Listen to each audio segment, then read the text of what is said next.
muy buenas. Vamos a ver. Oye, perdonar que estamos con un poquito de retraso, pero bueno, había algún problema técnico a la hora de la conexión y es lo que nos ha bloqueado, ¿vale? Entonces, bueno, retomamos un poco el tema del último Instagram Live que tuvimos, que al final se nos hizo corto en el tiempo y bueno, se quedaron bastantes preguntas sin responder y bueno, por parte de marketing me estuvieron diciendo que si teníamos la posibilidad de hacer otro Instagram y aquí estamos, con lo cual, bueno, pues desde ya quedamos completamente libres para hablar de lo que vosotras consideréis oportuno y abierto a vuestras preguntas y por lo tanto yo creo que bueno, saludar a todo el mundo que se está conectando, ¿vale? Que he visto que ya hay un montón de gente que estaba esperando, o sea que realmente sí que íbamos tarde, ¿vale? Bueno, pues en lo que sale alguna de las... bueno, ya tenemos la primera pregunta. Información de embrioadopción de Ladies. Vamos a ver, la embrioadopción es una de las técnicas que funcionan mejor en cuanto a tasas de embarazo, porque estamos utilizando embriones de parejas que normalmente han tenido ya pues 1 o 2 niños, que le han sobrado embriones y que no se han quedado embarazadas. Entonces, el hecho de saber que digamos, embriones de la misma cohorte han funcionado cuando nosotros hacemos la transferencia, aunque no sean embriones de primera elección, porque esos embriones se los ha puesto la pareja que se ha quedado embarazada, nos está dando unas tasas de embarazo que son absolutamente comparables a las de una donación en fresco. La preparación es igual que la de un ciclo de congelados o la preparación que podamos tener para un ciclo de donación de óvulos. Simplemente es una preparación del endometrio para ver un buen endometrio, o incluso se puede hacer en un ciclo natural o en un ciclo natural modificado, porque lo único que necesitamos es un buen endometrio y ya os digo que las tasas de embarazo son muy buenas. Y lo que sí quería en relación a la adopción de embriones era darle las gracias a todas esas parejas que bueno, después de haber conseguido su sueño, después de haber llegado a tener la familia que querían, tienen la decisión de donar esos embriones para otras parejas, porque realmente pues es muy de agradecer que le den una salida a esos embriones y que puedan tener una opción. Entonces creo que es una muy buena opción.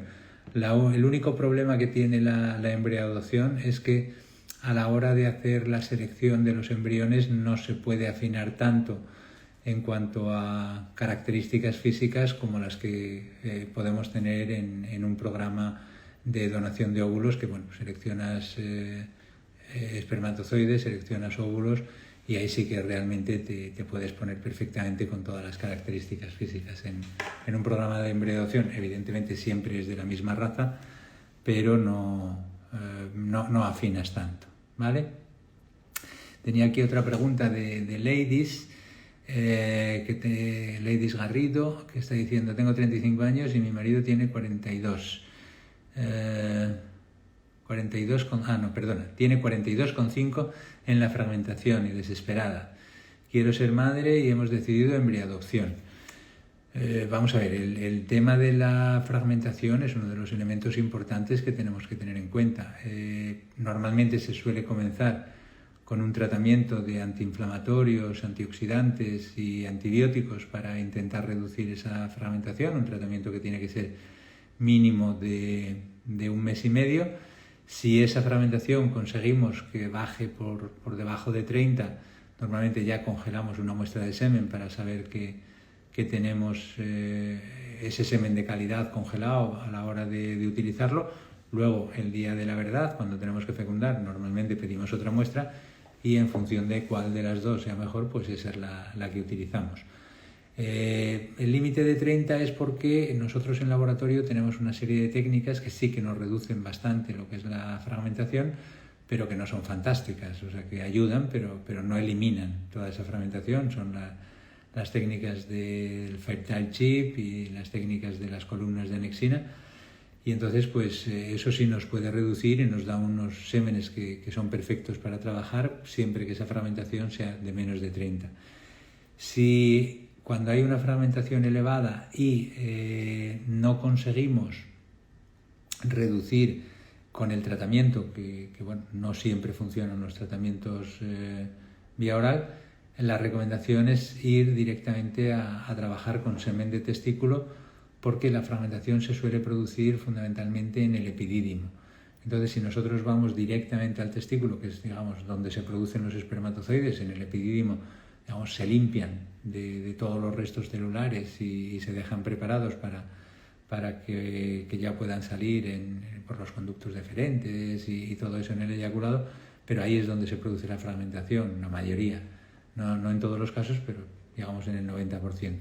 Entonces, en esos casos que no conseguimos reducir la fragmentación con tratamiento, es cuando nos vamos a una biopsia de testículo y los resultados son absolutamente comparables a cuando lo hacemos con espermatozoides de eyaculado. La embriadocción, pues evidentemente es una de las alternativas, pero supone cambiar los dos gametos cuando si lo único que tenemos es una fragmentación elevada, pues el único gameto que está dando la lata sería el del varón, y con 35 años, salvo que haya una respuesta ovárica muy baja o algún otro factor, no sería necesario cambiar esos ovocitos. Pero bueno, es una de las alternativas, y una alternativa que además es económica y se puede utilizar perfectamente, ¿vale? Bueno, vamos a ver, tenemos por aquí Estrella Escorpio, Nerea, un montón de gente. Marco, Gretel, Ladies, ok.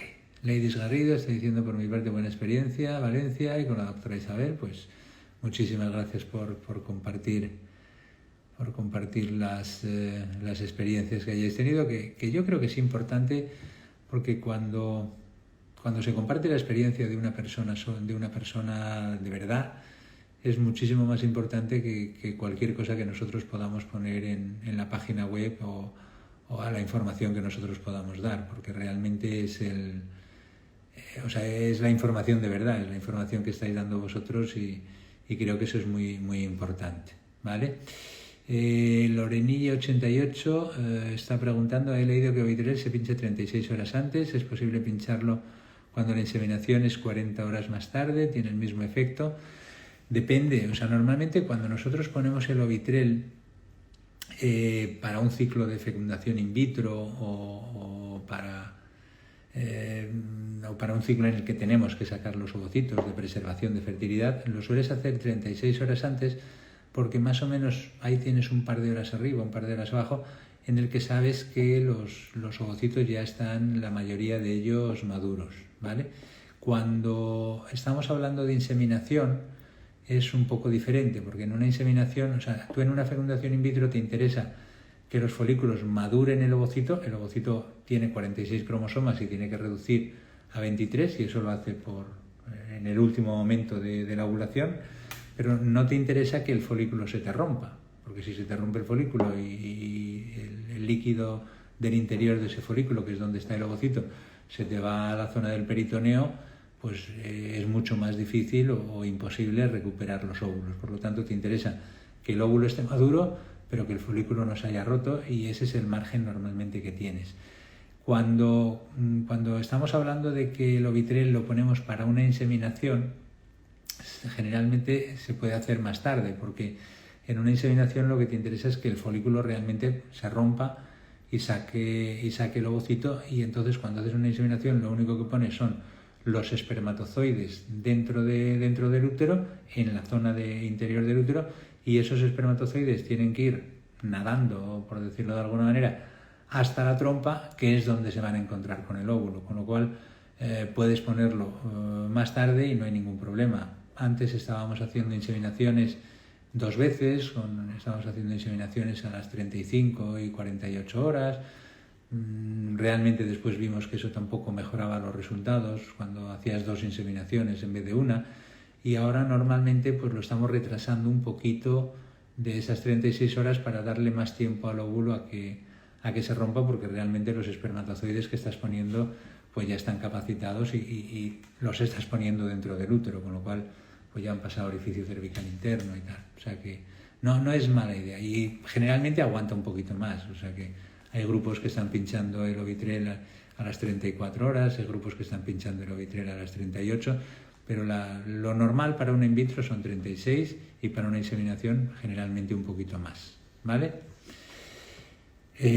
Vamos a ver, tenemos Luca, Gallina, Roche, Rocío. Uy, qué gente. Más preguntas. Bueno, por aquí no tenemos más preguntas de momento. Voy bajando.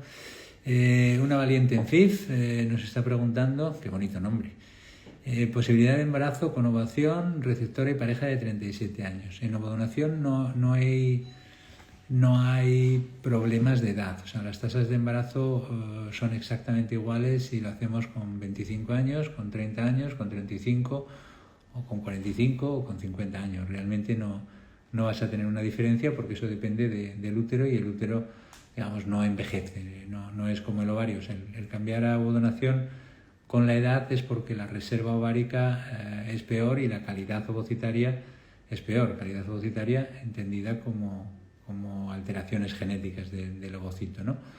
Entonces, realmente no va a ser diferente porque tú seas más joven con 37 años que si tuvieras 47. O sea, las tasas son iguales. Las tasas que tenemos ahora mismo, creo que las últimas que salieron de la estadística de los últimos 12 meses, eran las tasas de beta estaba sobre el 75-77% y la tasa de ecografía entre 65 y 68%. Hay veces que haces un test, te da positivo y luego cuando vas al eco no lo ves. O sea, ahí pierdes aproximadamente 10 puntos de tasa de embarazo y bueno, pues esos son lo que justifica. Nosotros la que nos interesa es la de ecografía, y ya os digo, sobre 68% independientemente de la edad. Y la edad del marido tampoco influye demasiado. Sí influye, a partir de los 40 se pierde un poquito de tasa de embarazo con varones por encima de 40, pero eso se nota más sobre todo cuando el varón está por encima de 50. En el caso vuestro, los dos con 37, pues no tendríamos ningún tipo de problema. Ya os digo, calcúlale, para recordarlo de forma sencilla, alrededor de un 70% de tasa de embarazo, ¿vale? Por aquí tenemos más pregunta. Hola, ¿recomiendas congelar óvulos con 32 años y 0,20 de antimuleriana? Pues es que o los congelas o te vas a quedar sin ovocitos. O sea, 0,20 de antimuleriana es muy baja. Probablemente con esa antimuleriana estemos hablando de que en una estimulación ovárica tampoco hace falta hacerla con una dosis fuerte, o sea que se puede hacer con una dosis suavita. Vayamos a conseguir máximo 1, 2, 3 como máximo ovocitos, pero evidentemente van a ser óvulos, van a ser pocos, porque en una estimulación no vamos a conseguir muchos, pero son ovocitos de 32 años que tendrán muy buena calidad. Entonces, pues te puedes plantear hacer un ciclo de preservación, o 2 ciclos de preservación, o 3 ciclos de preservación, para intentar congelar el máximo número de óvulos que puedas, porque si no, dentro de poco, pues probablemente ya no tengamos ni siquiera opción de congelar. Hay veces que solo puedes congelar uno, pero bueno, por lo menos tienes uno congelado y de 32 está bien, y se puede repetir. O sea, los ciclos de preservación son fáciles, son sencillos de hacer, son económicos. Creo que son 1.900 y pico el primero, y a partir del segundo es la mitad, con lo cual pues se pueden repetir de forma habitual y se hacen haciendo vida normal y ya está. Ahora tampoco es plan de estar un año haciendo preservación, pero si tienes una baja respuesta y eres capaz de congelar pues 3-4 ovocitos, realmente cuando vayas a buscar niños, si no te quedas embarazada de forma espontánea, pues vas a tener buenas papeletas de conseguir embarazo. O sea que yo la recomendación, por supuesto, congelar, pero no solo a ti, sino a todo el mundo que tiene 30 y tantos y realmente no tiene una previsión de buscar embarazo en un plazo relativamente corto, ¿vale? Kikiliak está preguntando, ahora estoy esperando saber fecha para transferencia en ciclo natural y mi ciclo va más lento que los anteriores meses. ¿Hay posibilidades de que se me cancele el ciclo? Los ciclos naturales se cancelan bastante a menudo porque son naturales. O sea, el ciclo natural dependemos de la ovulación propia y la ovulación propia siempre nos pensamos que es fantástica y hay veces que no es fantástica y no se ovula. Entonces hay que verlo. Los ciclos naturales son de tener mucha paciencia, de ver cómo va evolucionando ese folículo y si evoluciona bien y si no evoluciona pues se cancela y se empieza otra vez. O sea que no es un problema tampoco cancelar un ciclo porque realmente, o sea, el problema sería haber descongelado los óvulos o los embriones, porque normalmente me imagino que será una transferencia con embriones congelados. Si no los descongelas, pues lo que has perdido es un mes. Se puede volver a intentar el mes siguiente sin ningún tipo de problema o ya está. Y la segunda pregunta que estás haciendo de si puedes hacer algo para que vaya más rápido, pues se pueden hacer cosas, se puede poner FSH, se puede hacer una modificación de un natural si realmente pues tenemos ya un folículo grande y ponemos un Ovitel, pero claro, ya no sería un ciclo natural, ya sería un ciclo estimulado o semiestimulado, que también funcionan perfectamente, pero me imagino que si la decisión vuestra es entrar en un ciclo natural es porque no queríais utilizar hormonas y si empezamos a utilizar hormonas pues ya deja de ser ciclo natural, pero siempre hay salida. Yo eso habla con tu médico vamos, alternativas para un ciclo natural si está lento pues es estimularlo o cancelarlo y empezar el mes siguiente con un ciclo sustituido sin más problema, pero sí hay alternativas, ¿vale? Vamos a ver, tenemos por aquí más gente que se está uniendo. Vamos a ver, aquí, otra pregunta. Go. Estoy embarazada de 7 semanas y me tuvieron que recetar Monurol por una infección de orina y después de terminar el tratamiento estoy con diarreas. Me da miedo que le pase algo a mi embarazo. Lo que te ha pasado es normal, o sea, tú has tenido una infección de orina, evidentemente esa infección de orina hay que tratarla, el Monurol es fantástico, fosfomicina, es monodosis, 3 gramos, estupendo. Y el problema de los antibióticos, de este y de todos los antibióticos, es que matan a las bacterias buenas y malas. O sea, los antibióticos no saben a qué bacterias son las que están matando, las matan a todas y si matan a las bacterias de tipo intestinal, pues tienes un problema de absorción intestinal y tienes esa diarrea. Eso no vas a tener ningún tipo de problema en el embarazo, pero lo que siempre se recomienda cuando se hace un tratamiento con antibióticos es suplementar la dieta con lactobacilos o con probióticos, porque realmente pues vamos a corregir, digamos, todas esas bacterias que estamos eliminando, pues las vamos a corregir porque las estamos suplementando y nos evitamos el problema. Pero, hombre, salvo que sea una cosa de deshidratación, que me imagino que no vamos a llegar a ese punto por un tratamiento antibiótico, tómate yogur con bifidus o un suplemento de los que hay en farmacia y con eso se te pasa la diarrea perfectamente, ¿vale? Más preguntas. Lucia Piccoli Miracoli. Con el doctor Sánchez no solo vais a tener uno de los mejores expertos de repro en España, sino un profesional empático y con un tacto y una calidad humana sin parangón. ¡Oh, qué haría yo! Soy fantástico, Lucía, ¿eh? Ya, muchísimas gracias. O sea que realmente o sea, son de las cosas que te motivan. Muchísimas gracias por el comentario. Más preguntas por aquí. ¿En una FIV la estimulación suele ser dolorosa? No. O sea, la estimulación no duele. La estimulación no duele. O sea, si tienes una respuesta grande, hay veces que los últimos días de estimulación puedes tener una sensación de presión a nivel abdominal, como si fueras a ponerte con la regla, un poquito la barriguita hinchada, pero poquita cosa, pero no duele. O sea, que en los tratamientos de FIV no hay nada que te vaya a doler. Lo único que dolería un poquito es el tema de la punción, y para la punción viene ya un anestesista, os pone una sedación y ese día es fantástico porque descubrís las drogas y os dais cuenta de que se puede estar perfectamente sin ningún tipo de dolor y además sin resaca, porque todos los fármacos de la sedación no dejan resaca, con lo cual está fantástico. No te preocupes, no, o sea, todos los tratamientos, sea de FIV, sea del otro, no hay ninguno que vaya a dar dolores, ¿vale? Ok, para la transferencia, ¿cuántos días después de Ovitrel se empieza con la progesterona? Normalmente se pincha el Ovitrel y 2 días después se empieza con la progesterona. Nosotros el protocolo que tenemos es que yo qué sé, por ejemplo, yo te pongo el Ovitrel a las 9 de la noche y a la noche del segundo día empezamos con la progesterona. Y la transferencia se hace a los 7 días del Ovitrel o a los 5 días de iniciar la progesterona. O sea que es sencillo, ¿vale? O sea, si te pongo el Ovitrel el día 1, el día 3 empiezo con la progesterona por la noche y el día el día 8 estoy haciendo la transferencia, ¿vale? Más preguntas por aquí.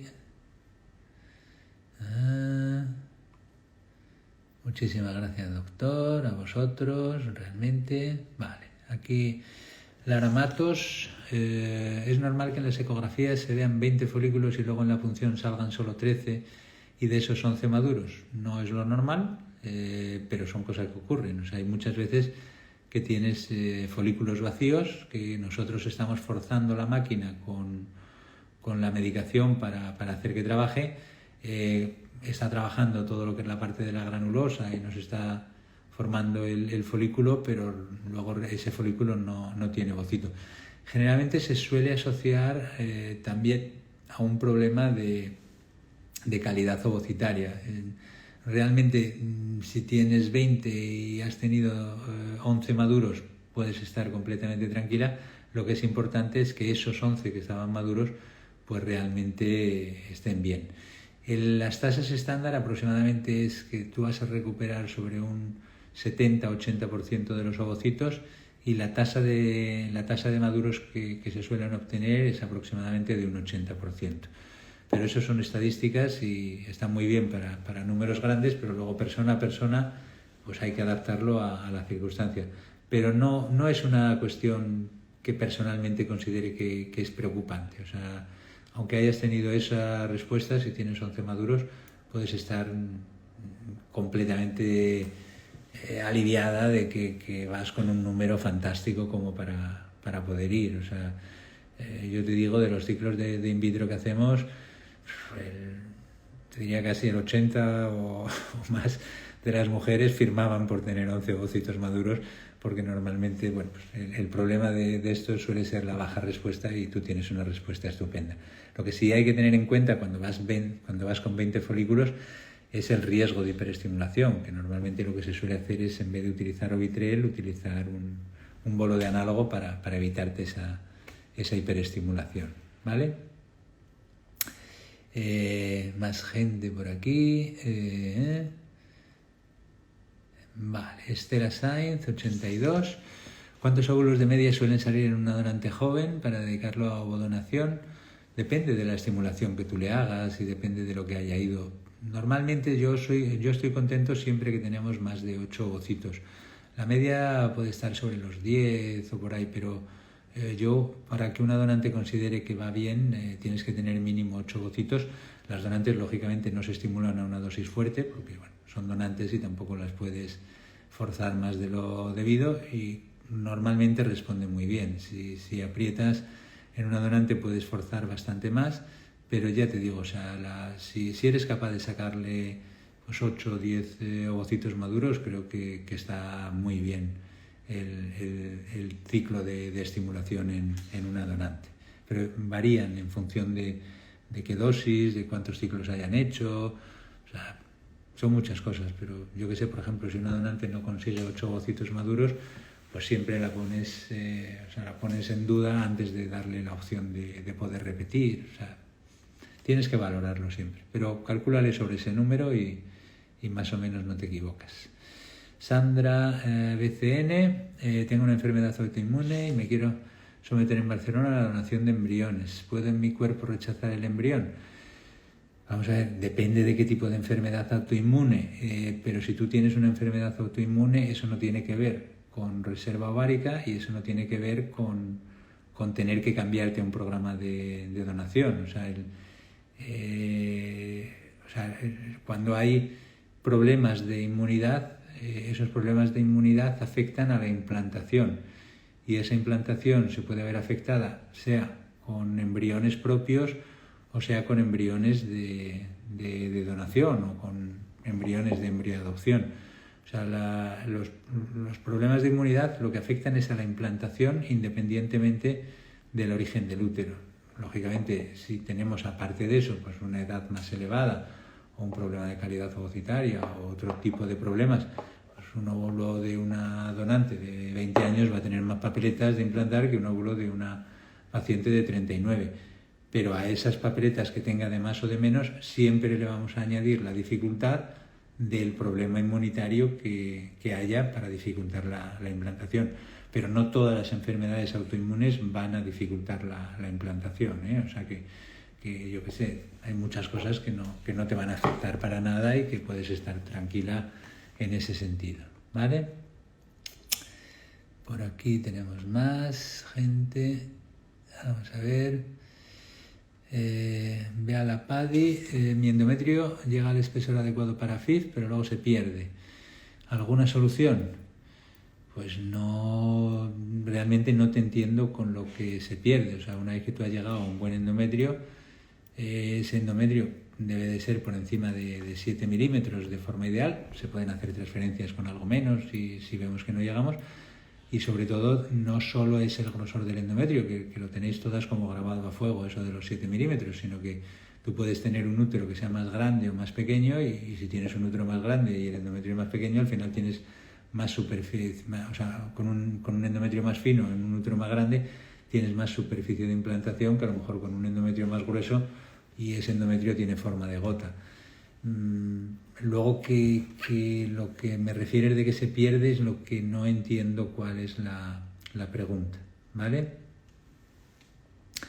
¿La papera puede causar problemas en los chicos para la fragmentación? Evidentemente la papera es de las cosas que más problemas nos dan a en los varones con la fragmentación y con los números y con la velocidad, porque las paperas producen una orquitis y esa orquitis deja fibrosis. Una orquitis es la inflamación de los testículos y esa orquitis deja una fibrosis después y después de la inflamación, la fibrosis lo que está haciendo es que está reduciendo el número de tubulitos en los que se producen los espermatozoides, con lo cual las paperas muchas veces son la causa de muchos problemas de oligospermia, de teratozospermia, de astenozospermia o de fragmentación. Sí, es uno de los problemas, ¿vale?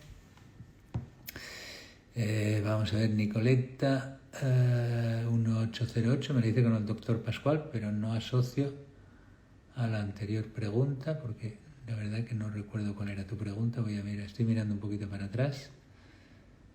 A ver si encuentro. Pues no te encuentro, Nicoleta. No sé qué es lo que te has hecho con el doctor Pascual, pero sea lo que sea, puedes estar tranquila que seguro que te lo ha hecho bien. O sea que no tienes ningún tipo de problema. O sea que es de la gente que, aparte de que sea mi hermano, puedo asegurar que no tiene, o sea, los casos los lleva como si fueran todos de la familia, no tienen ningún tipo de problema. Vamos a ver por aquí, esto es la enfermedad inmune. Aquí vamos a ver más preguntas. Beala, esto ya lo de lo de las paperas que lo hemos visto también. Bueno, más preguntas por aquí, vamos a ir bajando. Flor silvestre, endometriosis, grado 4. ¿COK? Que no sé lo que será. 3 FIV negativas sin poder transferir. ¿Es recomendable volver a hacer otra FIV?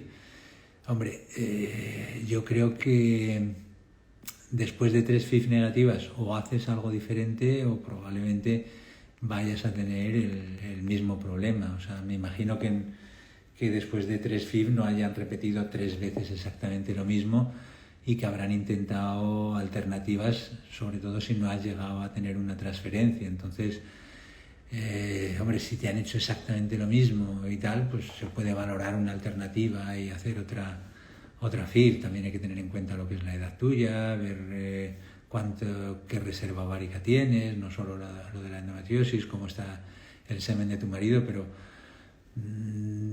así sin saber nada de todo eso, yo después de 3 FIV negativas, no sé si repetiría o no repetiría la FIV, pero el programa de donación por lo menos lo valoraría, porque creo que es una posibilidad que después de 3 FIV por lo menos hay que tenerla en cuenta, y creo que es importante, ¿no? O sea, 3 veces negativos son muchos negativos, sobre todo cuando no has llegado a transferir, ¿vale?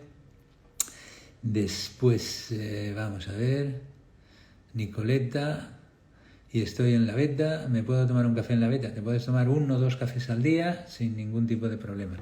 Siempre o sea, una vez que hemos hecho la transferencia, es vida normal.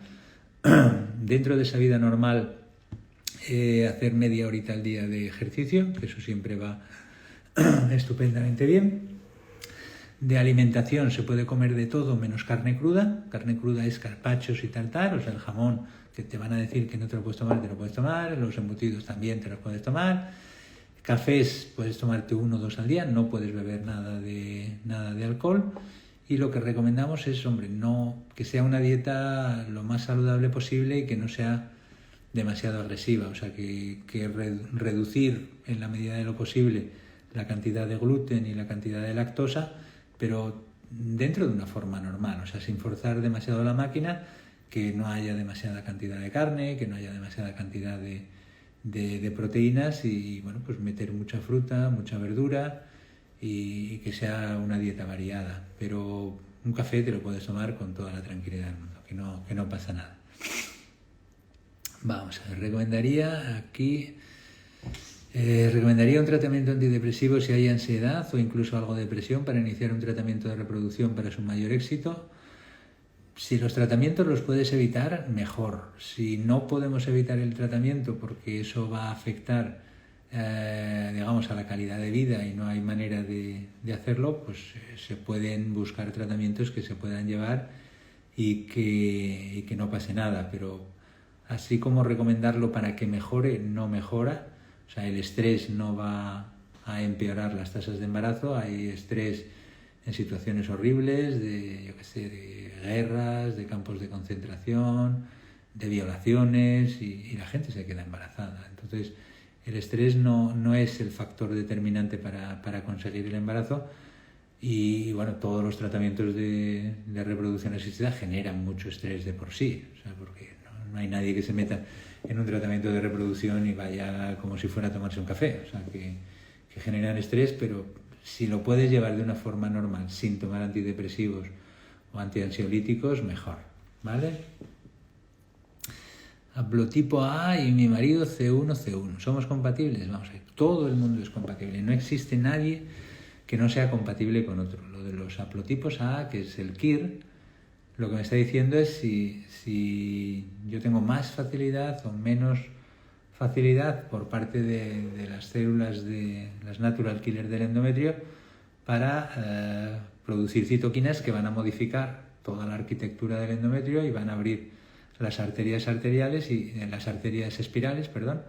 y van a facilitar lo que es la implantación. Entonces, así, digamos, simplificándolo mucho y para que sea fácil de recordar, los haplotipos A son los que menos estimulan, los AB estimulan normal y los BB estimulan bien, y ese haplotipo por sí solo no significa nada, sino que depende de con qué lo vas a estimular. El haplotipo A es el receptor KIR, que es el Killer Immunoglobulin Receptor, y eso se va a estimular por una cosa que están en las natural killer del endometrio, y se van a estimular por unos antígenos que presenta el embrión, que son los antígenos de histocompatibilidad, lo que en inglés se llama el HLA. ¿Ok? Los HLA, los embriones, a nivel inmunológico, porque toda la implantación es un proceso inmunológico, eliminan los antígenos de histocompatibilidad que tenemos en la mayoría de las células todos nosotros, que son los tipo A y los tipo B. Eso el embrión no lo presenta en el trofoectodermo, que es la parte externa, que es la que va a estar en contacto con la madre, y solo presenta el tipo C, ¿vale? Entonces, este tipo C va a estimular más o menos al receptor KIR. Entonces, el problema es cuando tenemos una mujer que es un KIR AA, que ella es C1 y resulta que el embrión tiene más C2 que ella. O sea, por ejemplo, si ella es C1 y el marido es C2. O sea, el embrión siempre va a ser C1 porque un HLA lo pone la madre y el otro HLA lo pone el padre.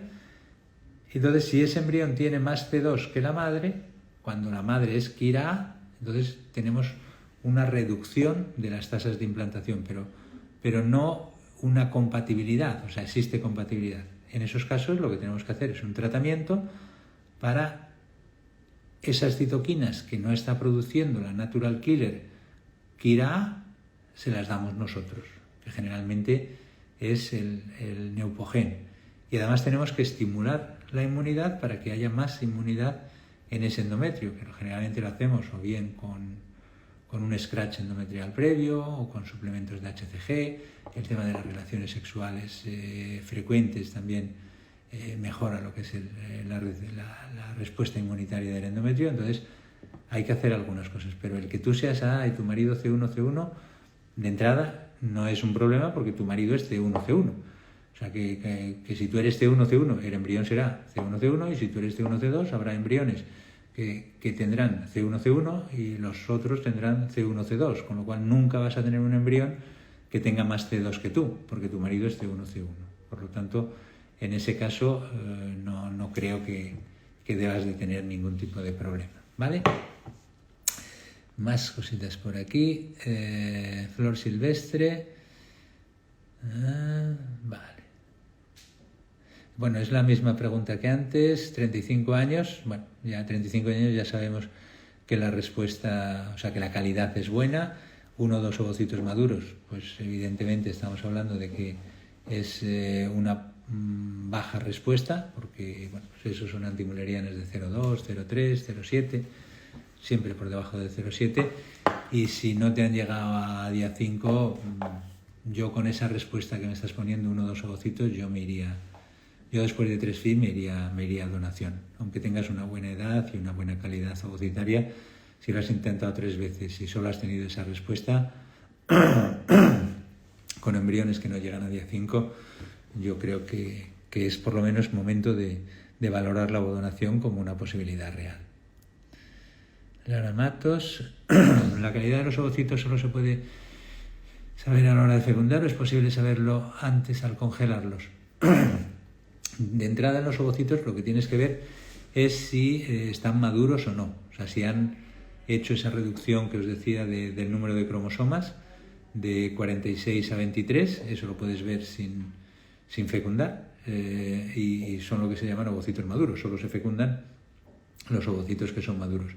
Y luego ya una vez que has fecundado, pues la mayoría de la calidad del embrión depende del óvulo, por lo tanto ahí sí tendríamos que esperar para ver la calidad. No hay una técnica para decir este óvulo es bueno y este óvulo no es bueno. Ok, vea la PADI. Lleva un buen espesor de endometrio, pero a los días disminuye el espesor por manchado y hay que cancelar el ciclo.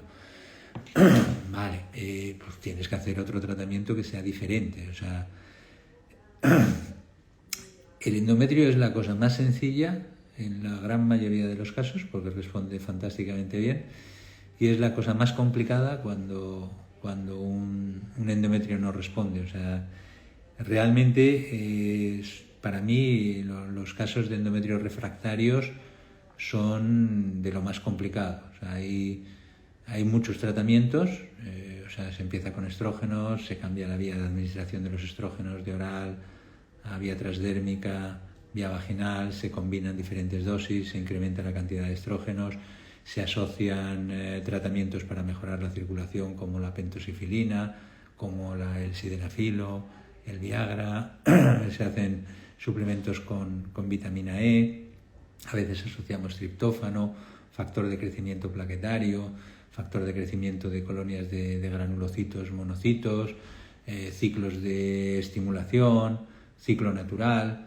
Hay, como ves, hay un montón de estrategias para poder conseguir un endometrio bueno, pero a veces es muy complicado. A veces es muy complicado y realmente son casos que pues hay que valorarlos uno por uno, son muy poco frecuentes, pero cuando dan lata los endometrios dan mucha lata.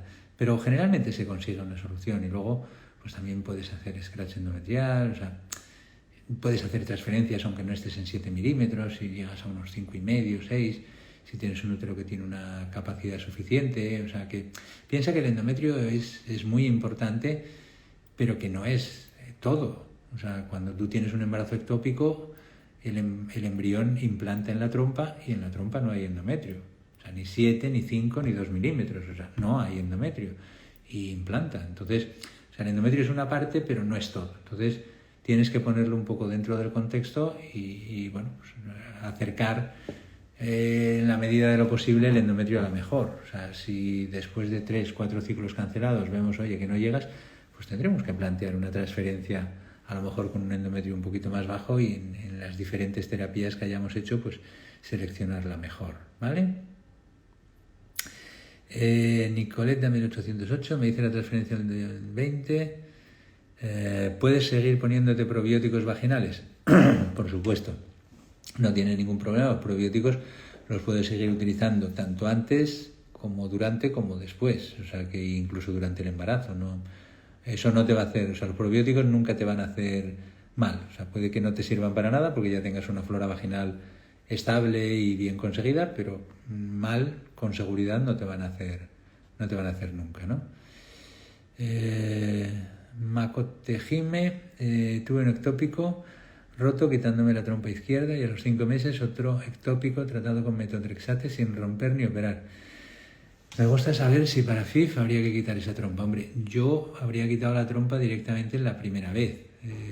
O sea, dejar una trompa cuando tienes otra que te ha dado la lata es saber que te estás arriesgando, porque generalmente las enfermedades de las trompas no son solo del lado derecho, solo del lado izquierdo. O sea, generalmente cuando se opera la recomendación es quitar las dos trompas o bloquearlas, que no hace falta quitarlas. Normalmente, si has tenido ese segundo ectópico tratado con metotrexate, lo más normal es que eso te haya producido una fibrosis y te haya bloqueado la trompa. Entonces yo, hombre, antes de meterme en quirófano para quitar la trompa, intentaría o bien una histerosalpingografía o una sonohisterosalpingografía, que es más simple y puede molestar un poquito menos, para ver si esa trompa la tienes permeable o no. En el caso de que sea permeable, yo sí me la quitaría, pero la mayoría de las veces la vas a tener bloqueada, con lo cual pues no te va a hacer falta llegar a esa parte de quirófano, ¿no?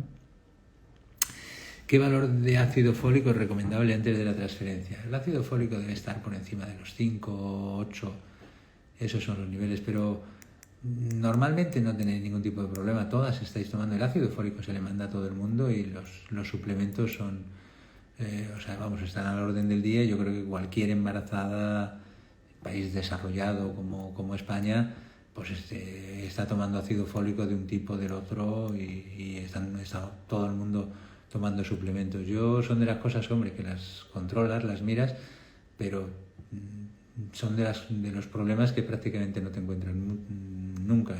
Si tienes un problema de mala absorción o una MTHFR o cualquier cosa de esas, pues es un poquito más importante, pero siempre se soluciona con suplementación y no da ningún tipo de problema, ¿vale? Vamos a ver, Macote me estaba contando, seguimos con el tema del ectópico. En las ecos posteriores la trompa externamente está bien, ni inflamada ni nada. En la ecografía la trompa no se puede ver. O sea que si te están viendo la trompa en ecografía es porque esa trompa no está bien. Las trompas no se ven en ecografía. Es cuestión de valorar permeabilidad. O sea, porque si está permeable tienes posibilidades de que otra vez el embrión se te vaya a esa parte. Otra alternativa también es reducir el número de contracciones que puede haber en el útero después de hacer la transferencia, porque el embrión no se mueve, o sea, el embrión es una pelota, o sea, si se mueve la trompa es porque has tenido una contracción uterina. lo has mandado a la trompa y luego no has sido capaz de volver al útero, ¿no? Entonces también se puede reducir las contracciones uterinas, pues, no sé, con un Valium, por ejemplo, que es una cosa sencilla de hacer. No es que lo elimine todo, pero sí que te va a mejorar mucho el riesgo ese de contracciones, ¿vale? Por aquí vamos a ver más preguntas. En el caso de que los dos seamos KIR A, el KIR de tu marido es exactamente igual, porque el KIR, el único que importa es este es el caso del KIR A con C1C1. Que el KIR de tu marido da igual, o sea, yo es una analítica que no la pido porque no tiene ningún tipo de importancia, porque ese es el receptor de la natural killer y tu marido no va a poner nada de natural killer, esas son tuyas de tu útero. Y si sois los dos C1, C2, pues ahí tienes que ver qué opciones tienes. O sea, si sois los dos C1, C2, vamos a tener un 25% de embriones que serán C1, C1, 25% de los embriones con los cuales no tendrías problemas, un 50% de embriones que serán C1, C2, con los cuales tampoco tendrías ningún problema, y un 25% de embriones que serán C2, C2. Con esos sí vas a tener problemas. Entonces, como realmente eso no lo vamos a saber antes de hacer la transferencia, pues hay que hacerte un ciclo con una preparación como si los embriones fueran C2, C2. Y por lo tanto vas a necesitar pues hacer esa suplementación hormonal porque no puedes estudiarlo. Y un 25% de casos pues justifica perfectamente el hacer un tratamiento de sustitución, por ejemplo, con un filgastrin o con el Neupogen, ¿vale? Estivalia Caro, tratamiento para útero con fibrosis moderada. En principio ninguno.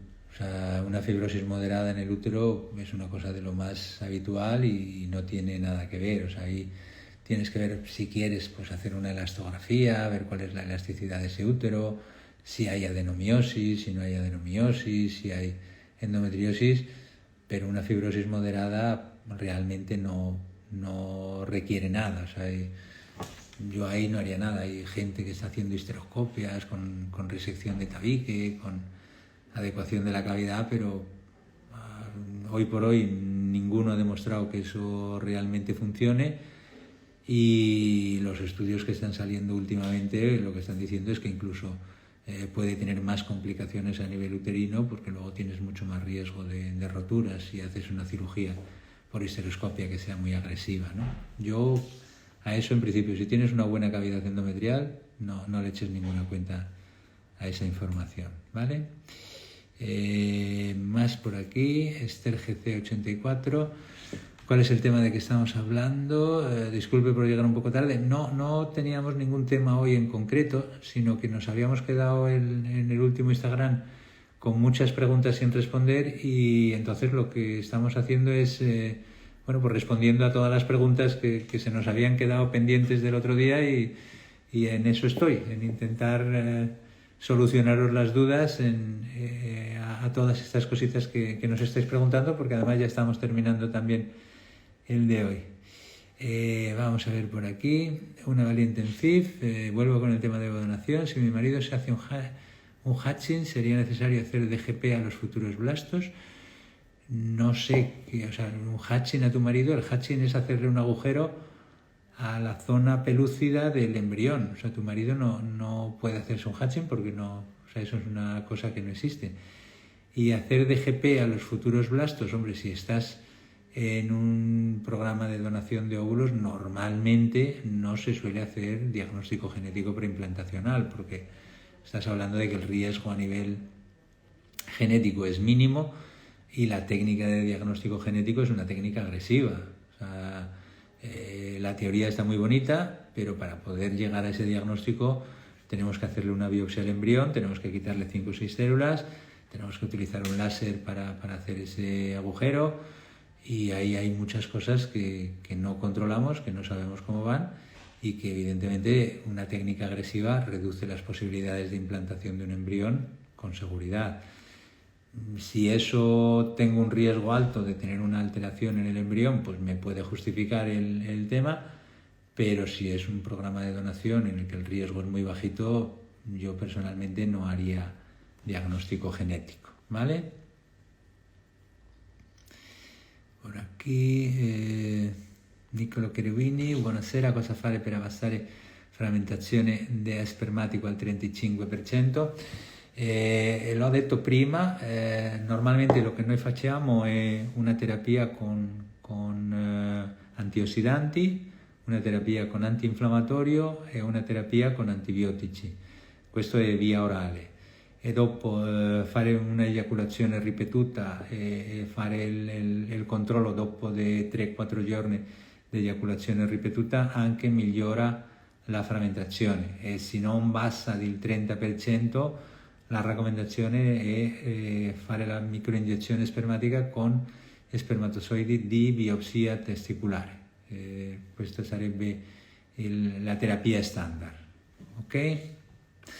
¿Las contracciones uterinas pueden producir fallos de implantación?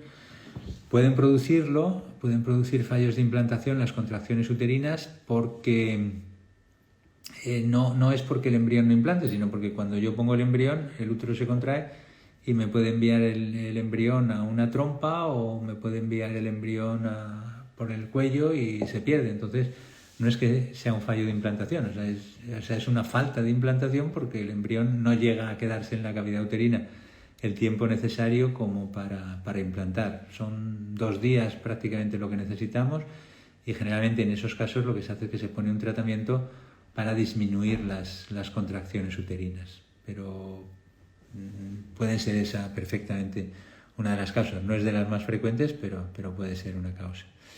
Aquí tenemos más preguntas. ¿Y para mejorar la transferencia e implantación se puede hacer algo? Pues hombre, estamos haciendo todo lo que podemos. O sea que cualquier cosa que se pueda hacer, tener la tranquilidad de que directamente el médico y el biólogo lo está haciendo. O sea que no vamos a esperar a tener un fallo para empezar a hacer algo que puede ser beneficioso. O sea, todo lo que se puede hacer lo tenemos que hacer desde el principio y hombre, la mayoría de los médicos y la mayoría de los biólogos en la clínica nuestra o en cualquier otra clínica podéis tener por seguro que están haciendo todo lo que consideran necesario, y que si hay algo más necesario pues lo ofrecen ya directamente desde el primer momento, no desde el segundo. ¿Y qué factores intervienen en el éxito de la primera FIV? Pues digamos el 50 o 40% del éxito va a depender del ovocito. Por lo tanto, la edad es uno de los factores muy, muy importantes. Como un 20-25% de las cosas pues va a depender del espermatozoide. Otro 20% te va a depender del laboratorio y del tipo de estimulación ovárica que te estén haciendo, o sea, de la parte médica, ¿no? O sea, qué tipo de estimulación, qué laboratorio tienes. Y hay alrededor de un 5% de éxito que depende de que la transferencia esté bien hecha o no esté bien hecha. Pero como te das cuenta, bueno, la gran mayoría de todo esto depende del ovocito, y el ovocito fundamentalmente la edad, ¿no? Mercedes Guerrero, mi gine de Ginemed me dijo que sí, me recetó Valium cada 12 horas durante 2 días. Eso es precisamente el Valium es de las cosas que se hace para reducir las contracciones a nivel uterino, ¿vale? Vale. Bueno, son y 32, nos quedan 2 minutos. O sea, hasta y 35, porque es que si no luego los Instagram que son de más tiempo no se pueden subir y es un follón. Entonces, 2 o 3 preguntas y cerramos. Vamos a ver, Casaroli, chica de 34 años y chico 32, 3 FIV, 7 transfer negativas, la última FIV, 14 blastos de buena calidad, pruebas de trombofilia hechas, inmunología, TSEMA, ALIS, ¿qué más hacer? Ahora vamos a ver, o sea, esto es un fallo de implantación de libro. O sea, evidentemente lo primero es hablar contigo, ver si tenemos factores familiares, factores inmunológicos, y hay que hacer una revisión absolutamente de todo, o sea, desde a nivel genético, cariotipos, FIS de eyaculado, test de fragmentación, a nivel anatómico con histeroscopia, con biopsia de endometrio, CD138 para la endometritis crónica, valoración de natural killer, todo tipo de trombofilias, analíticas de tipo inmunológico, estudio de contracciones uterinas, tienes un fallo de implantación de libro, con esa edad, 7 transfer y con 14 blastos, evidentemente ahí hay algo gordo que es lo que está impidiendo la implantación. Eso no es una cuestión de mala suerte o de nada. Ahí tienes una cosa que eso hay que estudiarlo, pero estudiarlo bien. Eso no son 5 minutos de respuesta. A tu entera disposición para verlo, ¿vale? Estelia Báccaro, valores óptimos de estradiol de cara a transferencia en ciclo natural o con blastos congelados. No existen valores óptimos de estradiol, lo que necesitas es tener un buen endometrio, da igual, si tienes un endometrio de 8 o de 9 con un estradiol de 50, fantástico, y si lo tienes con un estradiol de 300, fantástico. Normalmente lo que solemos controlar es que aproximadamente cada folículo viene a dar unos 200 de estradiol, pero es muy variable. Ya os digo, no os liéis con el estradiol, que no tiene nada que ver con la posibilidad de implantar. Te interesa que ese estradiol te va a hacer que el endometrio engrose, pero nada más, ¿vale? Embarazada de 7 semanas y me recetaron Manurol para infección de orina y ahora de diarrea, eso ya lo habíamos respondido. El Kira C1, C2. Ya transfer con Neupogen, Dolzkine y Prednisona. Ya ahí tenemos un problema. Vamos a ver. CCA Carol, vamos a terminar con esta porque creo que además es importante. Vamos a ver, Carol, por lo que me estás poniendo, lo que han cogido es no puedes hacer un tratamiento con todo. Si tú estás en un coche no puedes frenar y acelerar al mismo tiempo. Si yo con el Neupogen estoy acelerando, estoy activando lo que es la parte del sistema inmunológico, con el Dolkine lo que estoy haciendo es estabilizar la variabilidad inmunológica. Con la Prednisona lo que estoy haciendo es reducir la actividad del sistema inmunológico. Pues no tiene sentido. No puedo hacer todo al mismo tiempo porque realmente mi organismo se vuelve loco. Si mi problema es un problema de una falta de activación inmunológica, lo tengo que hacer activar el sistema inmunitario. Scratch, Neupogen, HCG, relaciones. Pero si yo a un problema de activación del sistema inmunológico le coloco además Prednisona, no funciona, porque lo que estoy haciendo es reducir la inmunidad. Te lo van a contar por ahí, porque lo cuenta mucha gente. No, pero es que la Prednisona la hago para eliminar la memoria inmunológica de ese endometrio. La respuesta inmunológica que tiene el embrión es inmunidad innata, no es inmunidad adquirida.